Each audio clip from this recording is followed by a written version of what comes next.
tell you this. Yeah, sure. I kind of gave you a little bit of insight. You're going to learn in the next class that the square root of x can be written as x to the 1/2 power. And you're going to work with that. You're going to do a lot of stuff with fractional powers. One reason why this definitely makes sense is that what operation are exponents based on? Multiplication. And what does the square root do to something? Cuts it in half multiplicatively. So 1/2 up in the exponent means half of it multiplication-wise.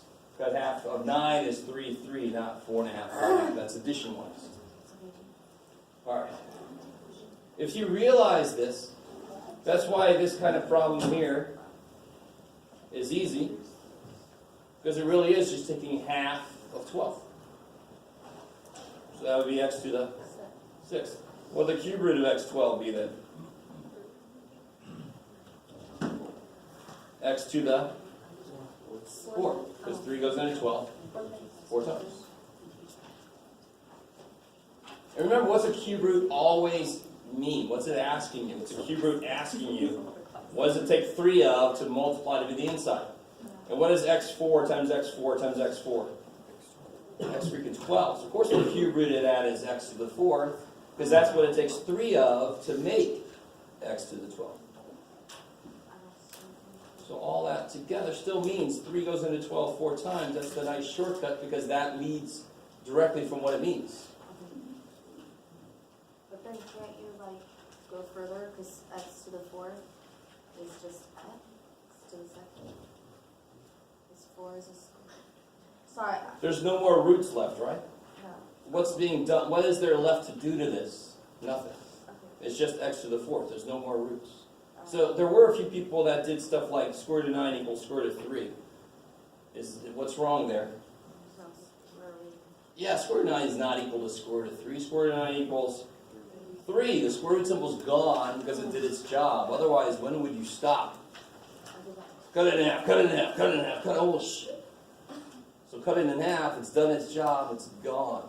The root symbol should be gone the minute it's done its job. I like it. It's sort of like if somebody said 8 divided by 2 is equal to 4 divided by 2. What would you say? You say, why is that still there? It did its job. Shouldn't still be there. Same idea with roots. Once they do their job, they're gone. Maybe. What's that? I just don't get the, because then I don't get the square. What's the square root of 45? Oh, okay. Well, that's a different question. Just the whole square root. Sorry, just those two words. All right. What's the square root of 9? 3. Okay. Oh, So what's the square root of 18? I don't freaking know, because there is no nice number times itself is 18. Is there a number that I multiply by itself to get 18? Yes. Is it nice? No. It's a never-ending decimal. A never-ending decimal. Sorry. But I can do something with this. I really wish you guys would get this. 9 divided by 3 is 3. 10 divided by 3 would be a decimal, wouldn't it? I like it. It would be 3.33333 forever. Shit. But I can rewrite this without using those infinite decimals, can't I? This would be 3 and... This would be 3 and... Oh, shit. Okay. Make 10/3 into a mixed number. 3 and 1/3. You guys with me? Why does that make sense? Because 10 has an extra 1 above the 9. Right? That extra 1 stays over the 3 because it can't be divided by 3 nicely. Okay, that's old news. But this works exactly the same way. I can't, if I did this directly, I would get an ugly decimal. The same way if I did this directly, I would get an ugly never-ending decimal. But I can break it up. So instead of making decimals, let me try to reduce this or rewrite this in a different form, a mixed number kind of thing. A whole number and a radical number. The same way that this is a mixed number, a whole number and a fraction number. So square root of 18 is square root of 9 times Square root of 2. And what's the square root of 9? 3 rad 2. Mixed number. This is an extra factor of 2 in there above what I wish it would be. And then cube roots and all that kind of stuff work the same way. They work exactly the same way. So you just split up the number if it doesn't work with like. Totally. I love it. Just like we did. Okay. So if I had, for example, a cube root of 40, I don't want to break that up into 4 times 10. That would only be good if it was what kind of root? 4 times 10.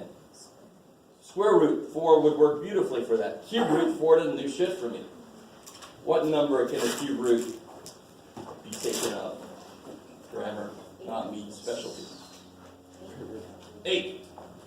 So the cube root of 8 times the cube root of 5. What's the cube root of 8? 2. What's the cube root of 5? I don't freaking know. Yes, it is. It really, really is. It really, really is. They're the same numbers you saw when you were doing difference of sum of cubes, because it's the same idea. Break it into 3 parts. It's the same idea. Okay. Square roots are just like difference of squares because you got to cut it in half. That's what a square root wants to do. All right. Anything else from that test?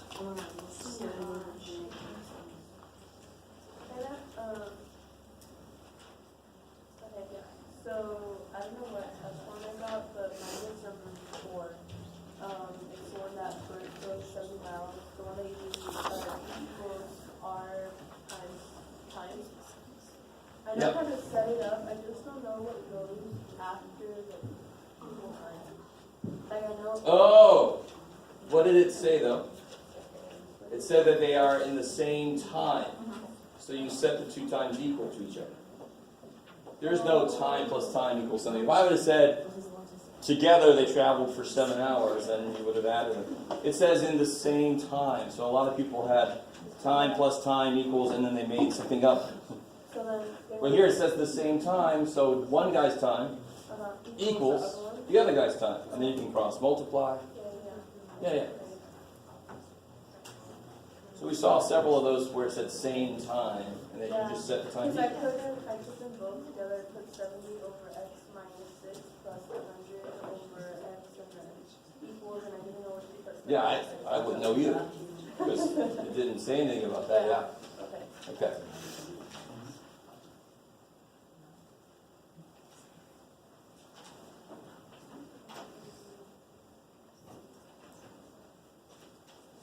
I just want to see a line standards.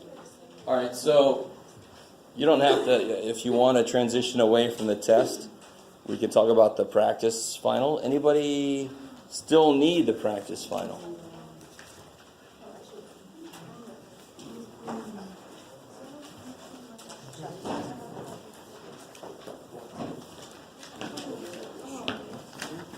You want Nick right there. Oh, here. So Lauren there. Oh, hey. Can I just get one more, Jack? For a friend. Thank you.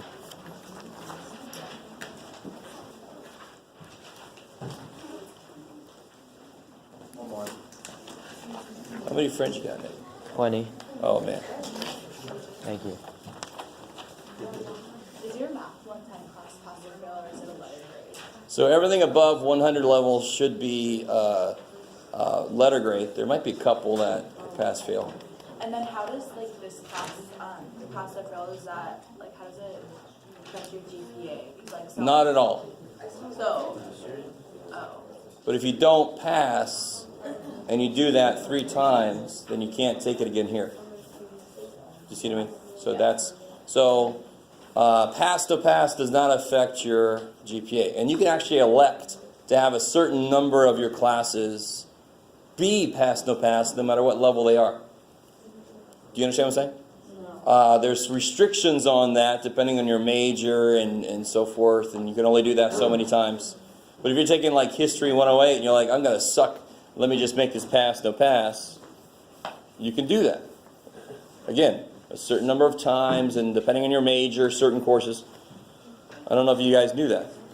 But when that sucks is when you earn an A, but you get a pass, and then when you transfer, they're going to assume it was a C.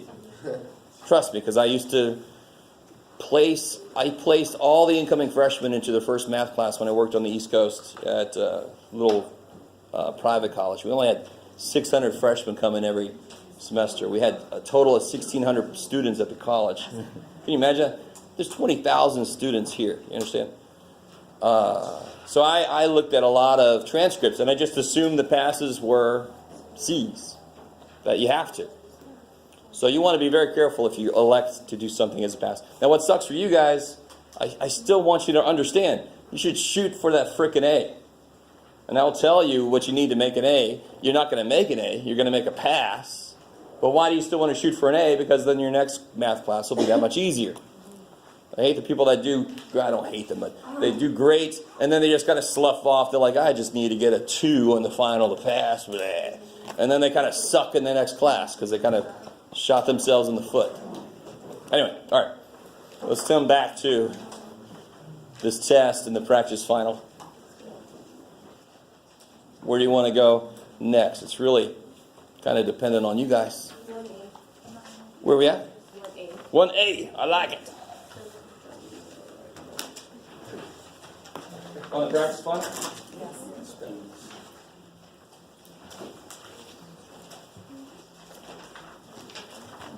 Yeah, that looks kind of gross. But I don't care what level of math you're in, you gotta know how freaking fractions work. So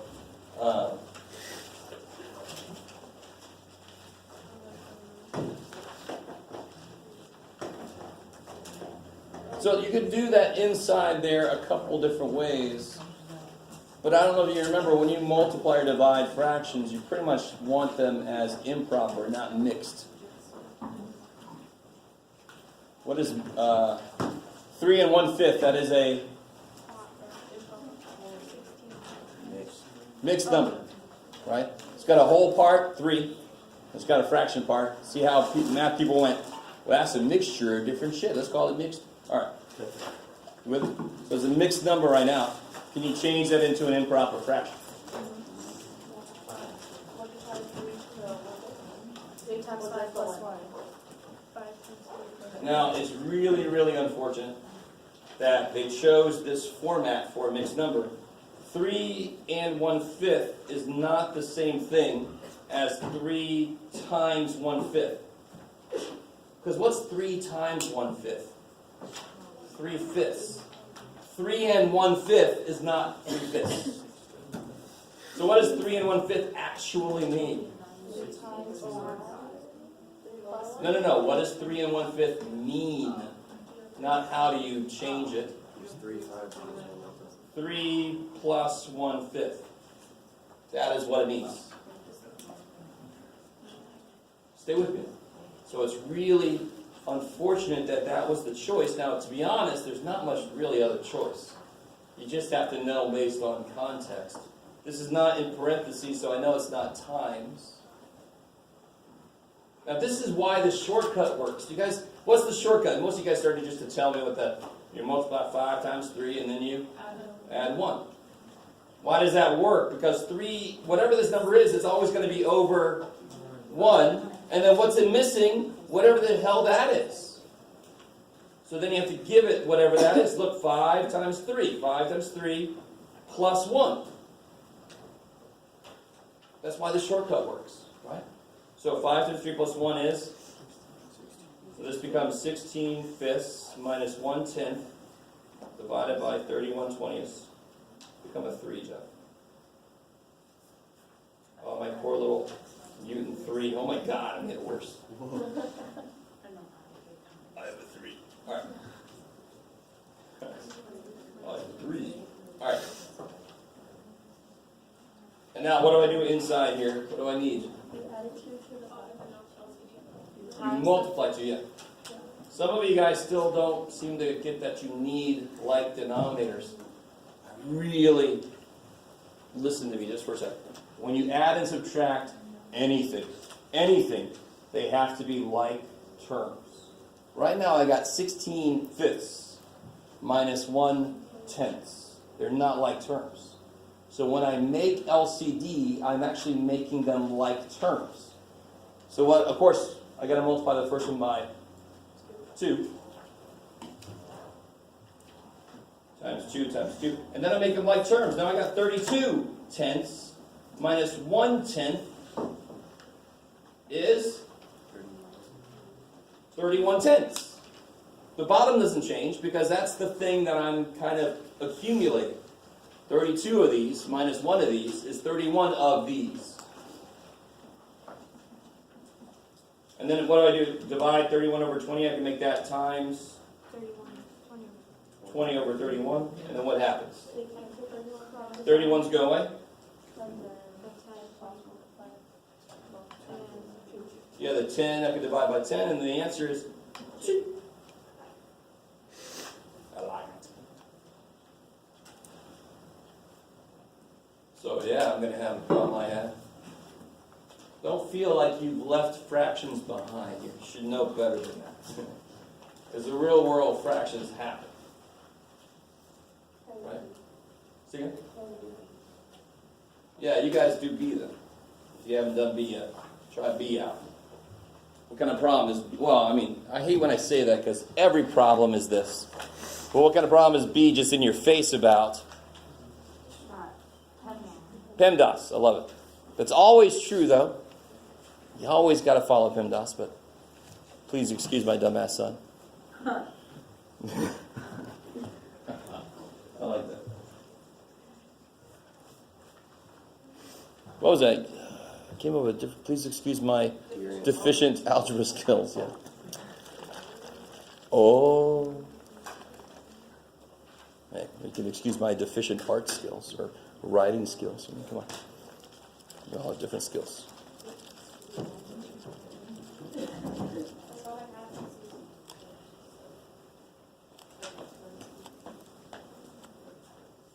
Practice final. I thought I had mine, but I left it at home. Thank you.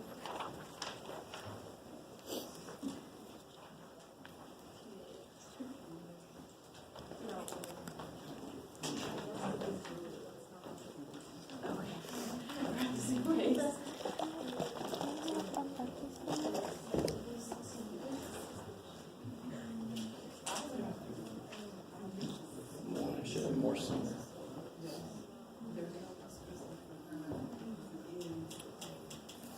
Shoot.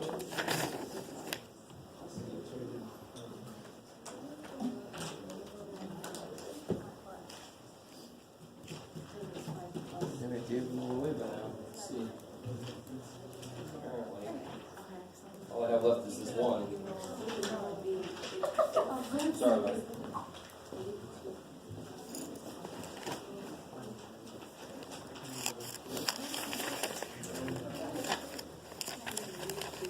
Oh, here we go.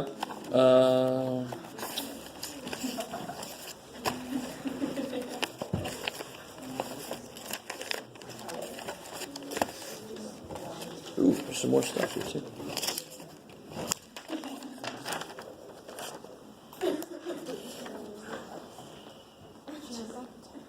Say again? Yes. There.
21st then? Three minus five. So what's in the parentheses? Something negative two. You have to fight against the impulse to make this 24. I know 8 times 3 is 24, but that ain't what that says. Where is this 8? Oh, in the bottom? Right, it's divided by 8. Oh, shit. So there's no 24 in there. Now what? Yeah, 5 minus 2 times negative 8. And now all of this is on the same level. It's all on the MD level. So you do it as it comes. Negative 2 times negative 8. 16 divided by 8. 2.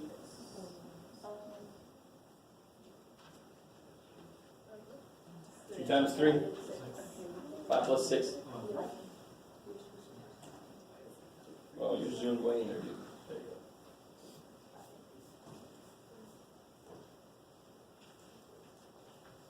And this is the grammar of math. So that's why it's one of the hardest things to learn about a language is the grammar of it. If you've ever studied a different language, you know what I'm talking about.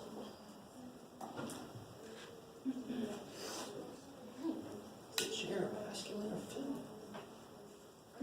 Oh my god, I'm doing all that Spanish. It's like, who decided? I That know. chair looks... Why? looks feminine. Yes. You get that? Yeah. So what is the deal with F? What's the first thing you have to be careful about with part? I meant the second half. The second F. Oh, yeah. Well, real quick, while I'm talking about it, what do you have to be careful here? That negative's got to go through? And then it's just a like terms problem? Oh, yeah. What about this guy?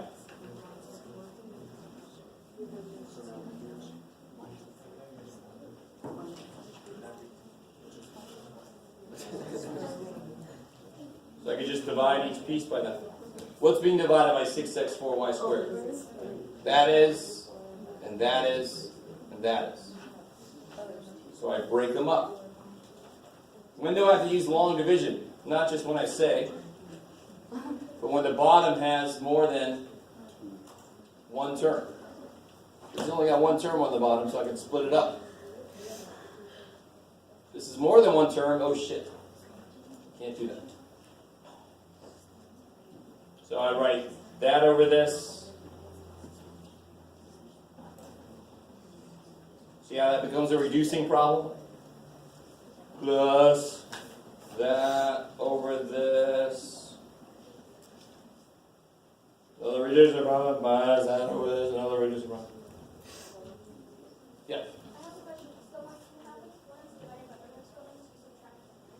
We have something of like bases dividing, you subtract the powers. Subtract the power. Subtract the power. That's old school shit. Subtract the powers.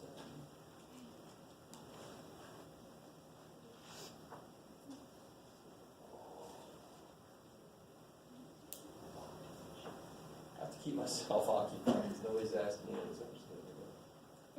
Is this cool? I mean, can you guys? I mean, each of these now shouldn't be too horrible. Just reduce. Each piece. I mean, I didn't write the last piece. Yeah. Just keep on going. Reduce, reduce, reduce. Yes, sir. Can you solve the first word problem on the first page? All right. So if you guys want to play along and you haven't tried this one out yet, go ahead and try to set this up.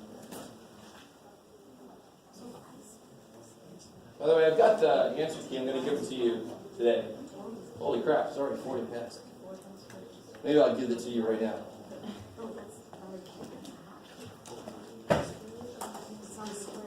Time flies when you're loopy on confident.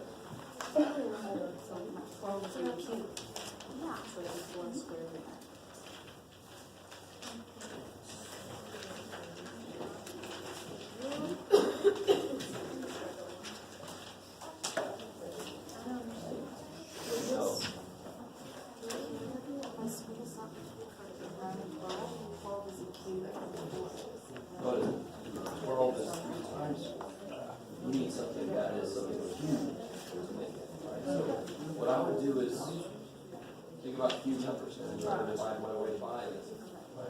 So 8. Does 8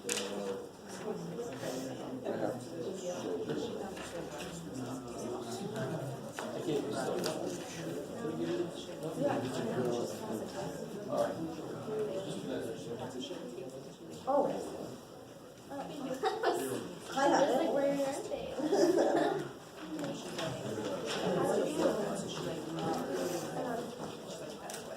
We all did.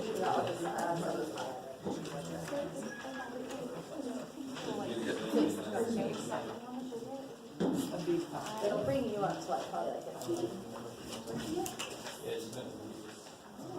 I think it brings the lowest up higher, but then the higher like if you got like an A. Yeah.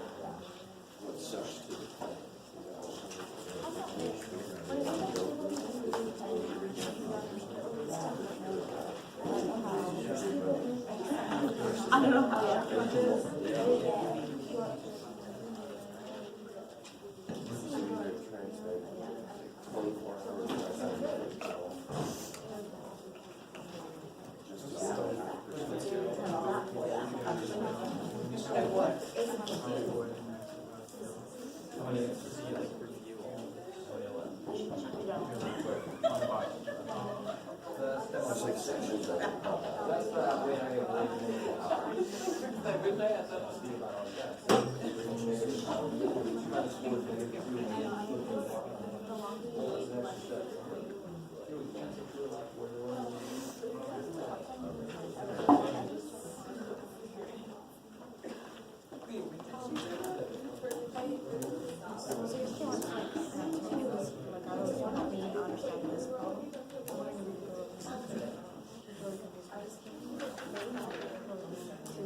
Oh, we didn't learn this, so don't use that. Yeah, he was telling me how to do like. Oh, and you know, the tutors, it's hard for them to bring themselves back to what you know and don't know yet. You know, they just know all these different ways to do things. We haven't done that yet.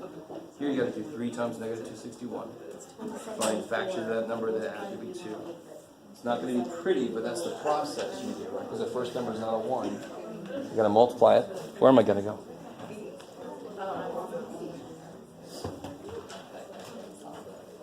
Did you try dividing by 8? Yeah, I did go in. Did you try dividing by 27? Yeah, 27 went in. See? Yeah. All right. Can you do one more? Well, we're gonna do this one right now. Oh, okay. There's a triangle. Yay! So what? I got one side. I got smallest side, and I got largest side.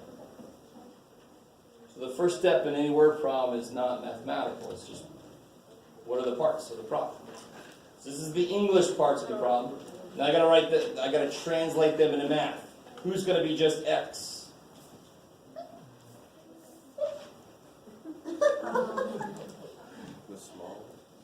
Who's gonna be? Yeah. Why the smallest? Because 1 depends on the smallest, the largest depends on the smallest. If I know the smallest, I can write the other 2 based off of that.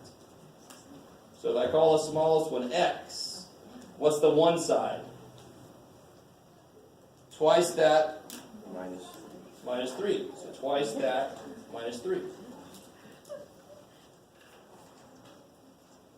What's the largest side? 5 more than 3 times. So 3 times that plus 5. And what are those 3 sides supposed to do together?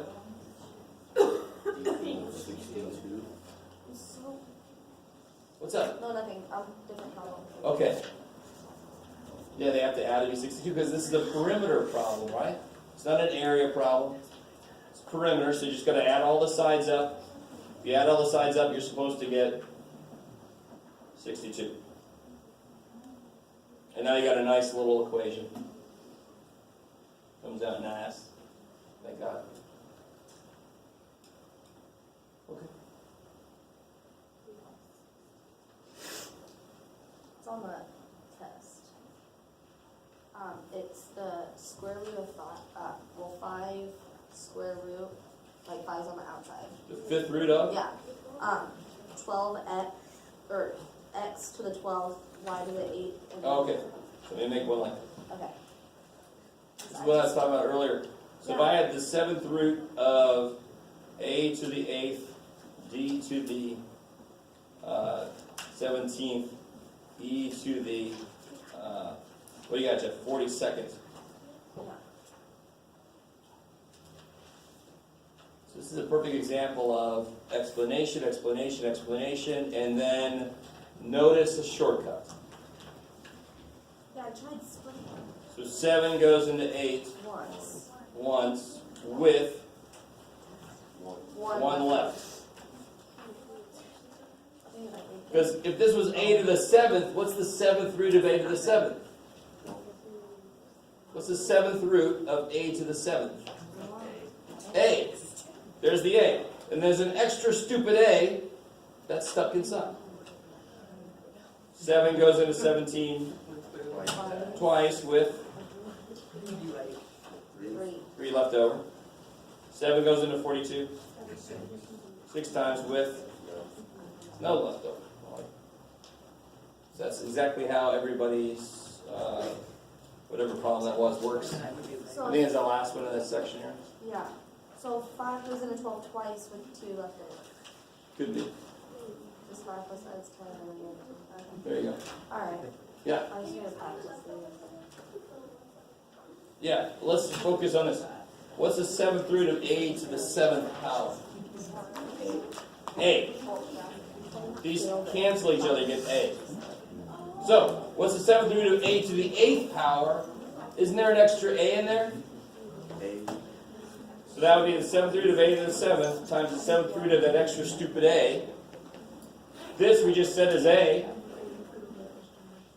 So that's the idea behind it. The shortcut is just, how do I figure out how many extra a's there are? That would be the remainder if I divide it. That's why the shortcut works. It's all dependent on how many extra a's are there that would get left inside. I divide and see what the remainder is. So I had So 5 goes into 8. the 6th root of b to the 32nd. 6 goes into 32.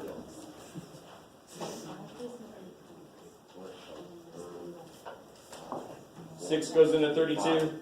5 times with 2 left over.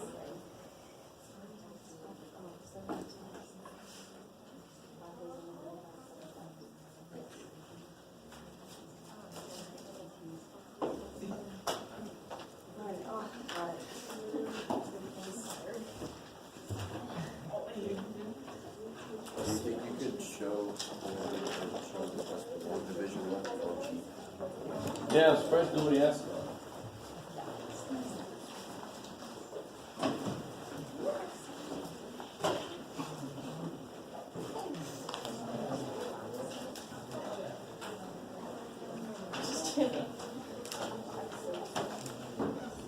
I'll do the first couple steps, then we gotta get out of the room.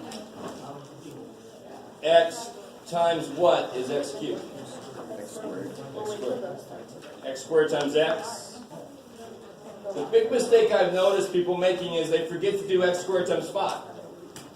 You gotta do x squared times the whole damn thing that's out there. X squared times 5. 5x. And then I change the signs because I gotta subtract. Negative 3 minus 5 is Negative 8. x times what is negative 8x squared? Multiplies. Change the signs. Continue in that fashion. The numbers get kind of gross at the end. Yes. Oh well. Alright. So tomorrow, I just want to remind you guys, tomorrow is even more review, so That's fine. come ready with questions, please. Otherwise we'll stare at each other the whole time. I have a quick question. Yeah. So if I got a 55 on test 5, what's the possible, max possible point? 66. You can get 11 points. Alright, thank you. Sure.